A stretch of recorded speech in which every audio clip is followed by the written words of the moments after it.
L'instabilité économique continue d'affecter les familles à travers le monde. Des coûts en hausse au marché du travail incertain. Mais au cœur de cette fragilité, les dirigeants de l'Église soulignent quelque chose de plus profond que les chiffres.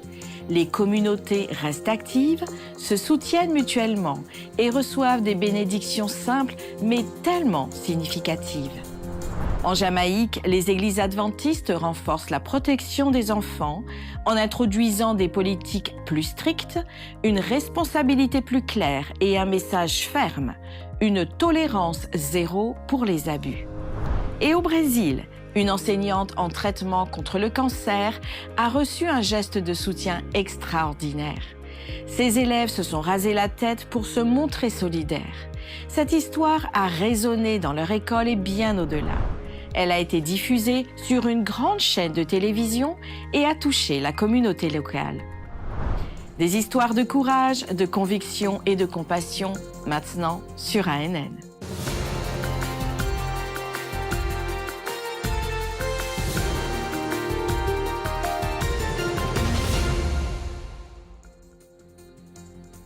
Bienvenue sur ANN. Lors de la réunion de printemps 2025 de l'Église adventiste du 7e jour, tenue à Silver Spring dans le Maryland, le trésorier de la conférence générale, Paul Douglas, a présenté le rapport de la trésorerie. Malgré les défis économiques mondiaux, le pasteur Douglas et d'autres dirigeants financiers ont exprimé leur reconnaissance à Dieu qui pourvoit et guide la gestion des finances de l'Église. Douglas a commencé le rapport avec des nouvelles encourageantes. La situation financière de la conférence générale au 31 décembre 2024 est bonne. J'attendais un Amen, frère président. Permettez-moi de le dire à nouveau. J'ai le privilège de rapporter que la situation financière de la conférence générale au 30 et 1 décembre 2024 est bonne. Nous louons le Seigneur pour cette bonne situation financière, compte tenu des conditions économiques prévalentes.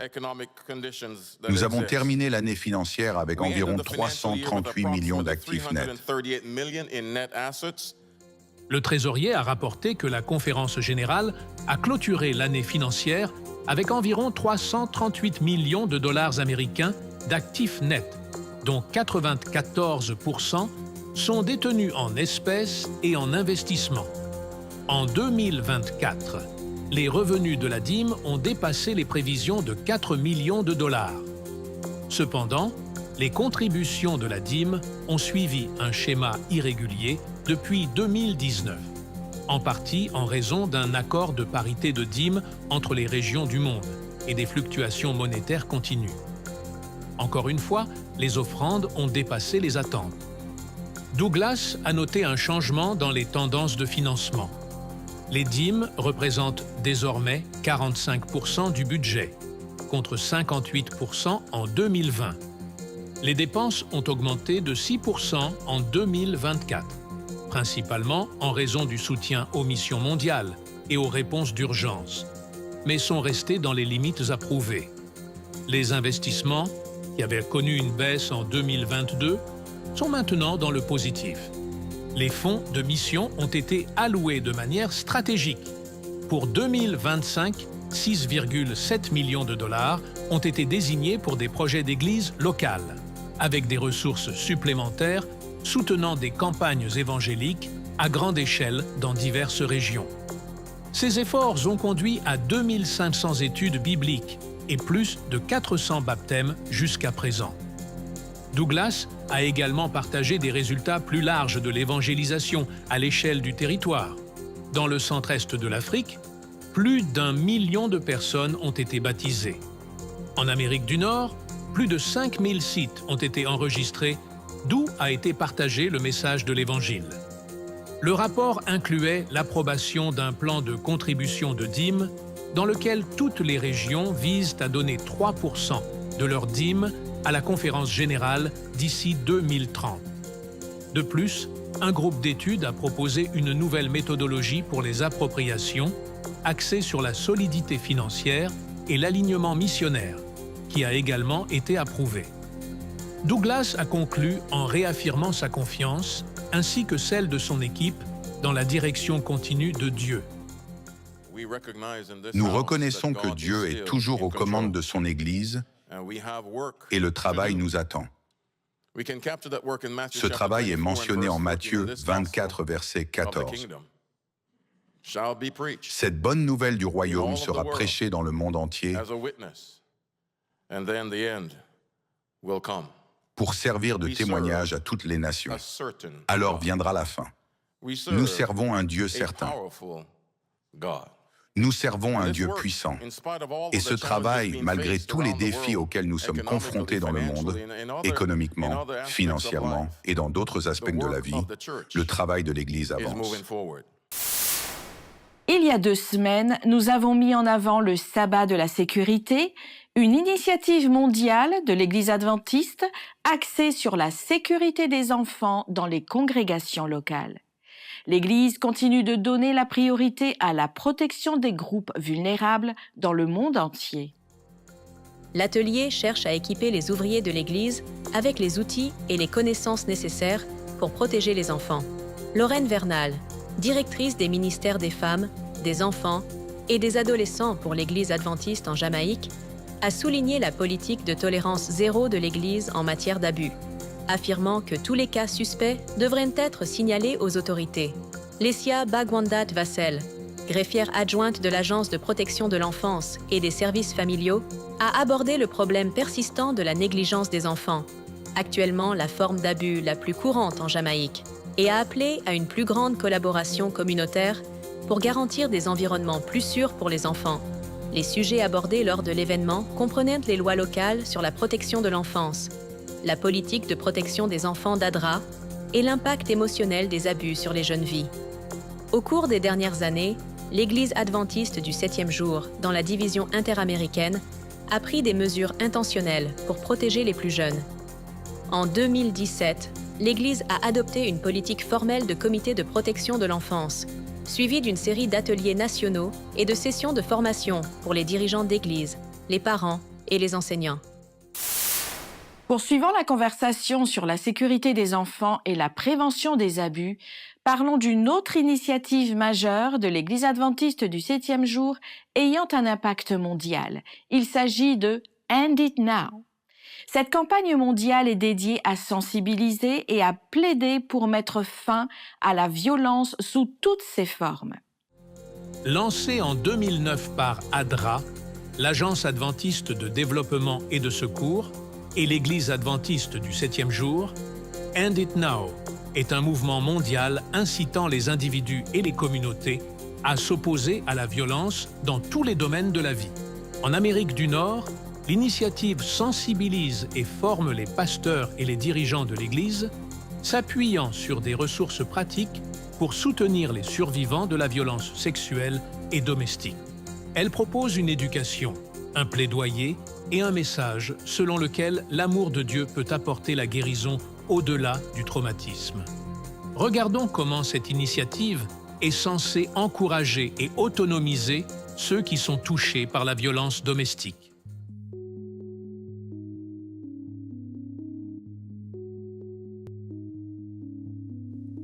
La violence domestique se produit même dans les foyers chrétiens. En tant qu'humains, nous ne sommes pas exempts de la souffrance parce que nous prétendons suivre Jésus. L'acteur chrétien Terry Crews a parlé de ce qu'il a appris en grandissant dans un foyer abusif et en surmontant ses propres luttes en tant que mari contrôlant. Il affirme « Il est impossible d'aimer quelqu'un et de le contrôler en même temps. » Selon la ligne nationale d'assistance en cas de violence domestique, plus d'une femme sur 3, soit 35,6%, et plus d'un homme sur 4, soit 28,5%, aux États-Unis ont subi un viol, des violences physiques et ou du harcèlement par un partenaire au cours de leur vie. La violence domestique prend de nombreuses formes. Abus physiques, sexuels, mental, émotionnels et même spirituels. Elle ne se produit pas seulement dans les mariages. La violence domestique, la manipulation et les comportements contrôlants sont courants dans les relations amoureuses. À cause de l'exemple d'amour inconditionnel de Jésus, Alors qu'il endurait des violences sur la croix, certains ne comprennent pas comment Dieu désire que nous réagissions à l'abus. Au vu de l'ensemble des Écritures, l'image est claire. Jésus vivait une vie de service, mais il posait des limites pour protéger son bien-être et son ministère. En Marc 3, Jésus ne rencontre pas sa famille parce qu'il sait qu'elle s'inquiète pour lui et essaiera de l'empêcher de faire son travail. En Jean 7:1, Jésus évite d'aller en Judée parce qu'il sait que les dirigeants juifs cherchent à le tuer. En Marc 4, une foule se rassemble si grande que Jésus doit prêcher depuis un bateau. Après son enseignement, il dit à ses disciples de partir sur le lac pour s'éloigner de la foule et va se reposer à l'arrière du bateau. Dieu ne désire pas que nous restions dans des relations où nous sommes maltraités, même si nous sommes mariés. 1 Jean 4, 7, 8 nous dit « Bien-aimés, aimons-nous les uns les autres, car l'amour est de Dieu, et quiconque aime est né de Dieu et connaît Dieu. Celui qui n'aime pas n'a pas connu Dieu, car Dieu est amour. L'amour ne faillit jamais. La maltraitance contrôle, c'est un péché. L'amour, c'est le respect, tout simplement. L'amour, c'est la liberté. Si votre partenaire vous contrôle ou est maltraitant, vous pouvez demander de l'aide. Si vous êtes isolé, contrôlé ou maltraité par qui que ce soit, vous n'êtes pas seul. Appelez la ligne nationale contre la violence domestique pour obtenir de l'aide ou visitez enditnownorthamerica.org pour des ressources adventistes. Pour plus d'informations, visitez enditnow.org. Découvrez 2 histoires inspirantes sur la façon dont l'Église adventiste en Australie fait la différence en transformant des vies par des actes d'amour et de compassion. À Perth, en Australie occidentale, une initiative de service communautaire dirigée par des adventistes locaux a reçu 2 grandes distinctions de la ville de Swan. Midland Mills a reçu le prix de la citoyenneté active, tandis que son cofondateur, le pasteur Loren Pratt, de l'Église adventiste de Swan Valley, a été nommé citoyen de l'année pour son engagement à lutter contre l'insécurité alimentaire. Fondé en 2019, Midland Mills s'est développé en une opération ouverte 7 nuits par semaine, servant des centaines de personnes dans le besoin. Plus de 210 bénévoles des églises adventistes et de la communauté élargie aident maintenant à faire fonctionner le programme, mais c'est plus que de la nourriture. Midland Mills offre également connexion, dignité et espoir.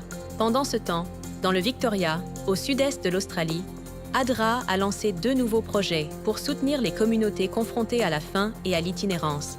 À Bairnsdale, une nouvelle banque alimentaire et un entrepôt construits à cet effet servent maintenant 280 personnes chaque semaine. L'espace comprend également une boutique de seconde main, un café communautaire et fonctionne comme un centre d'approvisionnement d'urgence pendant les catastrophes naturelles. À Frankston, ADRA a ouvert une nouvelle boutique de seconde main pour collecter des fonds afin de soutenir ceux qui vivent l'itinérance dans l'une des zones les plus touchées du Victoria. Les dirigeants d'ADRA affirment que des bénévoles et des églises adventistes locales aident à créer des espaces accueillants et transformateurs pour les personnes dans le besoin. Adventist Health, un réseau d'institutions de santé liées à l'Église adventiste du 7e jour, a officiellement unifié sa marque à travers le Brésil. Le lancement a été célébré au siège social à Brasilia et dans des établissements de 7 États du pays. Le rebranding vise à renforcer la collaboration entre les hôpitaux, cliniques, centres médicaux et spas de bien-être du réseau. Faisant partie de l'un des plus grands systèmes de santé chrétiens au monde, Adventist Health au Brésil comprend désormais 16 unités médicales, employant 6 600 personnes et plus de 2000 médecins. Le réseau est connu pour ses soins de haute qualité, notamment l'hôpital adventiste de Manaus, récemment classé parmi les meilleurs hôpitaux du Brésil. Avec une identité visuelle renouvelée, la restructuration cherche à améliorer l'efficacité des soins, à élargir les programmes sociaux et à améliorer l'accès aux services de santé préventifs.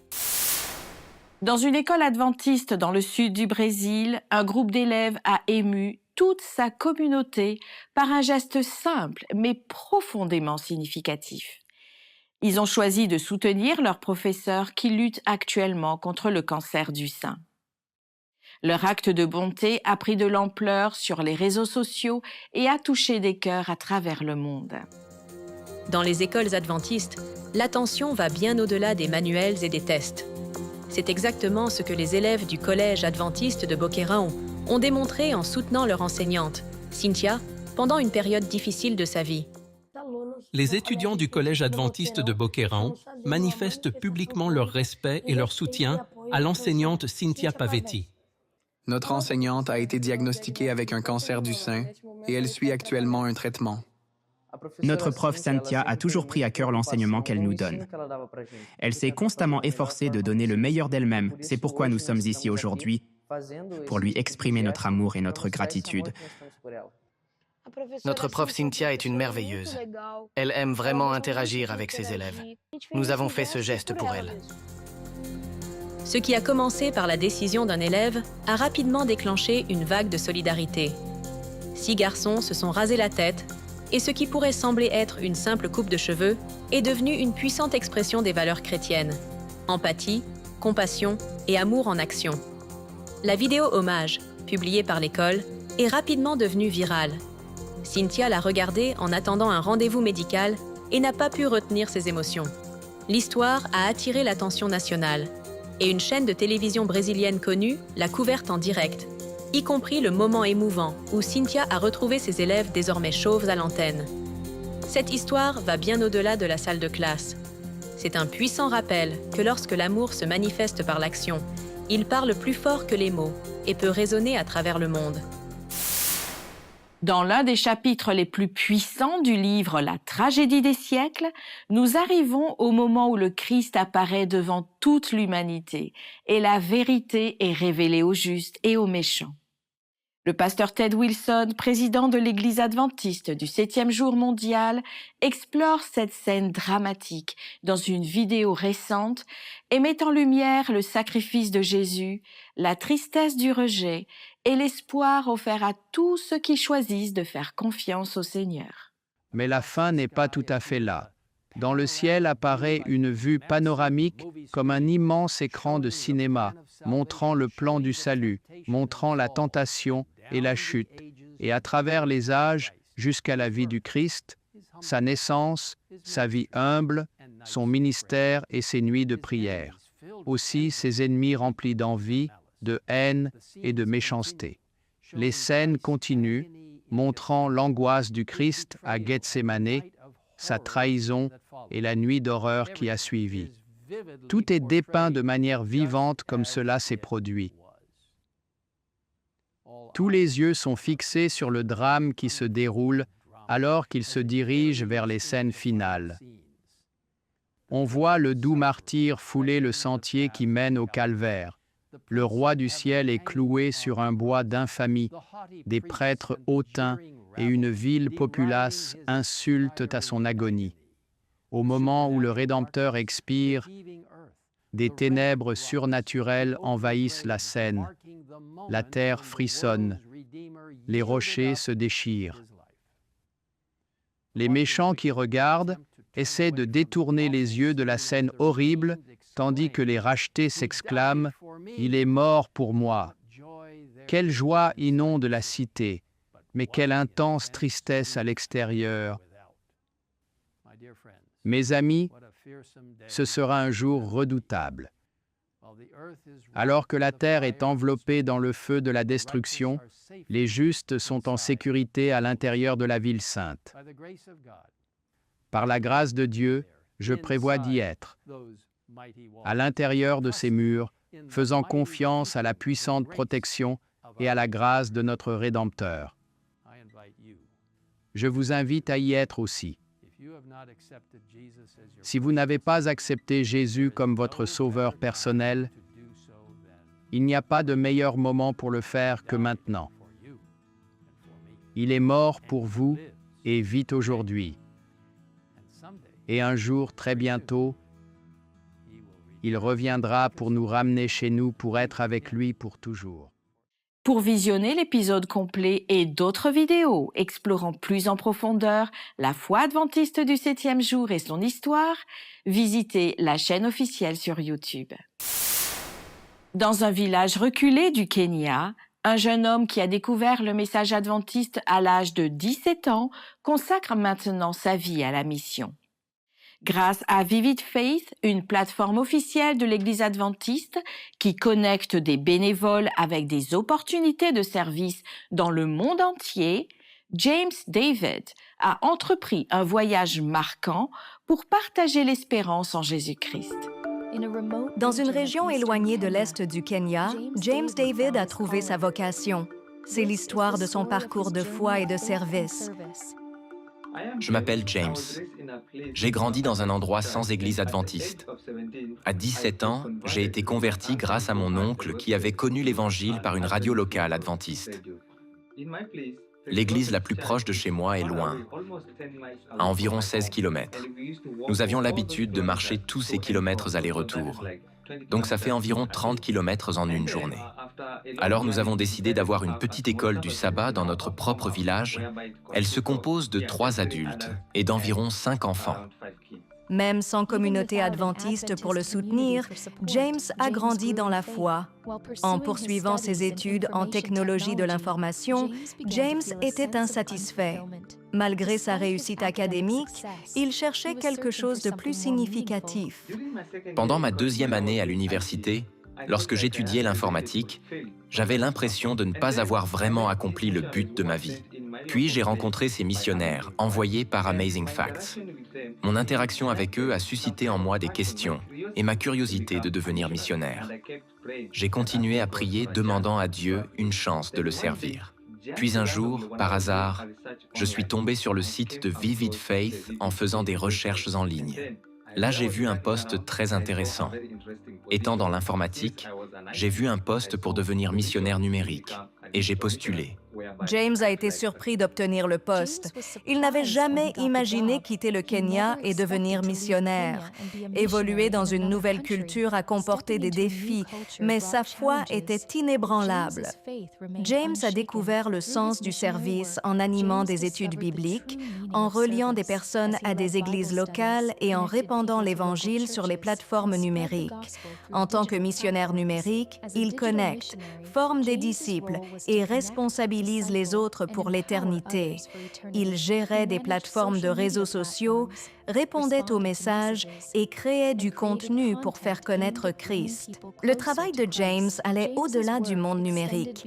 Il a participé à des voyages missionnaires, des visites d'églises et des formations à l'évangélisation numérique, répandant l'espérance à travers les cultures et les continents. Son temps aux Philippines a été très épanouissant. James a fait partie d'une communauté adventiste qui adorait ensemble, mais Dieu avait prévu autre chose pour lui. Après ma mission, Dieu m'a donné une bourse pour étudier la théologie aux Philippines. Je rêve de devenir pasteur au Kenya. Son histoire inspire les autres à suivre leur vocation. Si quelqu'un envisage le service missionnaire, je lui dis « Fais confiance au plan de Dieu. S'il veut t'envoyer, il ouvrira un chemin. Dis simplement « Me voici, Seigneur, envoie-moi ». Sur Vivid Faith, vous trouverez des opportunités d'enseigner l'anglais en Asie, de travailler dans les médias au Moyen-Orient ou même de servir dans le ministère de l'aviation dans le Pacifique. Visitez vividfaith.com pour découvrir où la mission peut vous mener. Dans les régions impossibles d'accès par les routes et où l'aide humanitaire est limitée, le travail missionnaire doit prendre son envol. Au milieu des crises, des conflits et des déplacements forcés, une réponse rapide peut faire la différence entre un gain et une perte. Dans les régions rurales ougandaises, situées en Afrique de l'Est, l'aviation mondiale adventiste utilise des avions pour apporter aide et espoir dans des zones que peu peuvent atteindre par la terre. Voyez comment le ciel est devenu une bouée de sauvetage pour le service. L'Aviation mondiale adventiste a des postes de mission partout dans le monde, avec pour mission d'apporter une aide humanitaire et l'amour de Jésus dans des zones difficiles d'accès. L'aviation mondiale adventiste, ou AWA, connaît une période d'expansion. De nouveaux projets aériens se multiplient, alors qu'AWA utilise le puissant outil de l'aviation pour atteindre plus de personnes avec l'amour du Christ. En Ouganda, ADRA a établi de nombreux programmes pour servir et autonomiser le peuple et les réfugiés déplacés. ADRA a mis en place des programmes en microfinance, établi l'eau potable, l'hygiène, l'agriculture, l'éducation et même des programmes communautaires pour prévenir la violence à l'égard des femmes. ADRA porte un accent constant sur l'autonomisation. Chaque programme a pour objectif une amélioration durable des individus où les individus et la communauté deviennent auteurs de leur propre changement. Voyager en Ouganda n'est pas facile. Les déplacements, en saison sèche ou pluvieuse, sont très difficiles. Apporter un soutien aérien aux travailleurs d'ADRA décuplera leurs efforts. Le potentiel de croissance de ces projets est une perspective très excitante. Ce partenariat entre l'aviation mondiale adventiste et ADRA est une opportunité passionnante de réaliser la mission évangélique pour atteindre le monde entier avec la bonne nouvelle de Jésus. La mission continue de l'AWA est d'aller partout, aux frontières les plus reculées, pour atteindre et sauver la vie des perdus ou des souffrants, pour atteindre des civilisations avec l'amour de Jésus et aider ceux qui en ont besoin. L'aviation mondiale adventiste atteint l'inaccessible et va courageusement là où la plupart des missionnaires n'ont pas les moyens d'aller. L'aviation mondiale adventiste est un ministère de soutien de l'Église adventiste du 7e jour. Comme d'autres ministères de soutien que nous avons présentés ici sur ANN, son travail est financé par des dons et des bénévoles dévoués, alors qu'elle apporte de l'espoir dans des endroits que l'Église ne peut souvent pas atteindre seule. Et c'est dans cet esprit de solidarité et de compassion que nous nous tournons maintenant vers le travail des volontaires de Maranatha International, une autre organisation à but non lucratif soutenant la mission de service à travers le monde. En République dominicaine, des étudiants et des bénévoles des États-Unis ont récemment rejoint un projet qui alliait construction, soins médicaux et éducation, touchant à la fois les communautés et les cœurs. 53 étudiants, parents et sponsors de l'école adventiste de Burton au Texas ont participé à un voyage missionnaire de courte durée avec les volontaires de Maranatha International en République dominicaine.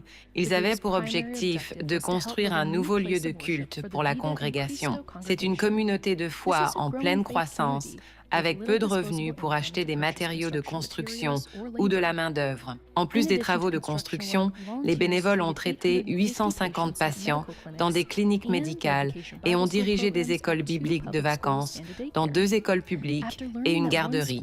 Après avoir appris qu'une école n'avait pas d'eau courante, les bénévoles ont agi. Ils ont obtenu le soutien financier de leur église adventiste affiliée et l'expertise du personnel de soutien de Maranatha du pays. Une équipe de forage est arrivée à l'école le lendemain et a depuis trouvé de l'eau sur le campus. Maranatha, un ministère de soutien de l'Église adventiste, travaille depuis longtemps en République dominicaine. En 1980, après l'ouragan David, Maranatha a construit 160 maisons. En 1992, la République dominicaine a été le site d'un moment charnière de croissance pour Maranatha, lorsque l'organisation a construit 25 églises en 70 jours. Nommée Santa Domingo 92, c'était la première fois que Maranatha se concentrait sur un seul endroit pour plusieurs projets de bénévolat. D'autres projets ont eu lieu en 2003 et 2013. Et en 2022, Maranatha est revenu et y travaille depuis. Les volontaires de Maranatha International peuvent aider votre école, votre église ou tout autre groupe à organiser un voyage missionnaire.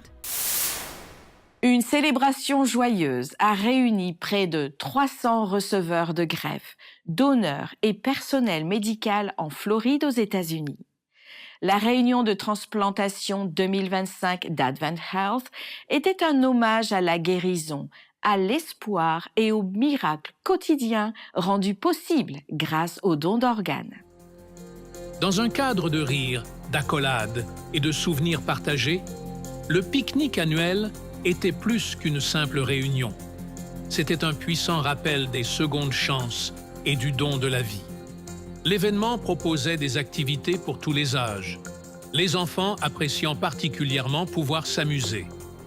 Il a également réuni des patients et leurs familles, avec les médecins, les infirmières et les soignants qui les ont accompagnés tout au long de leur parcours de transplantation. Le docteur Bobby Nibanupudi, chirurgien de transplantation et directeur médical de l'Institut de transplantation Advent Health, s'est arrêté sur la véritable signification de la transplantation. La transplantation consiste vraiment à ramener quelqu'un à une vie normale. Quelque chose que nous tenons tous tellement pour acquis, de faire les choses banales de chaque jour, que ce soit se lever le matin et sortir les poubelles, ou aller à un pique-nique comme celui-ci, et simplement célébrer avec sa famille. Et c'est de cela qu'il s'agit. Célébrer tout ce qui rend la vie merveilleuse. Quand nous les voyons comme ça nous remplit d'une immense satisfaction en tant que médecins et prestataires, et c'est ce qui nous motive. Selon le Réseau unifié pour le partage des organes, plus de 104 000 personnes aux États-Unis attendent actuellement une greffe salvatrice. Parmi elles, près de 600 reçoivent des soins à l'Institut de transplantation Advent Health. L'un d'eux est Edward Jardine, un receveur de reins qui a partagé sa profonde gratitude. Pour moi, Advent Health est l'endroit qui a sauvé ma vie, restauré ma famille, mes amis et moi-même dans son ensemble. Pour beaucoup de personnes ici, la vie nous donne une seconde chance. Advent Health a permis cela. Il m'a donné une seconde chance à la vie, m'a permis de vivre et de restaurer ma santé, physiquement, émotionnellement et spirituellement. C'est un endroit spécial que j'aime. C'est ma famille des transplantés. L'Institut de transplantation Advent Health travaille en étroite collaboration avec Our Legacy, l'organisation fédérale de collecte d'organes décès discontés dans le centre-est de la Floride. Our Legacy joue un rôle crucial en coordonnant avec les hôpitaux et les familles de donneurs pour transformer la perte en vie pour les patients dans le besoin. Ainsi s'achève l'épisode ANN de cette semaine. Pour en savoir plus sur les croyances de l'Église adventiste du 7e jour, visitez adventiste.org. Pour les dernières nouvelles et des histoires inspirantes du monde entier, rendez-vous sur adventiste.news. Merci de votre fidélité et nous vous disons à la semaine prochaine.